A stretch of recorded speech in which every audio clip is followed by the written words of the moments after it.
ചെക്കനും മിടുക്കി കേട്ടാ. ഓ ആഹാ നിനക്കും വേണോ? ഓ ഞാൻ ചെയ്യാവേ. ആ ആ നിനക്ക് ചെയ്യാം. മിട്ടു തള്ളി പറ്റും, മിട്ടു ഇടയ്ക്ക് കയറും. ആ കുഞ്ഞിനെ ചെയ്യാം. കല്ലുവിനെ ചെയ്യാം കേട്ടോ. കല്ലുവിനെ ചെയ്യാവേ. തല കിടക്കണോ? മിട്ടുവിനെ ചെയ്യാം. മിട്ടു ആ സുന്ദരി മിട്ടുവിനെ ചെയ്യാവേ.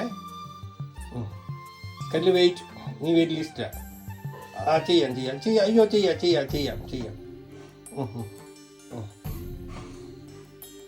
ഞാൻ ചെയ്തേ കേട്ടെ. കല്ലൂന് ചെയ്ത് കൊടുക്കട്ടെ. മിട്ടോടെ ഇരിക്കും മിട്ടു. ആ മിട്ടു വേണമെങ്കിൽ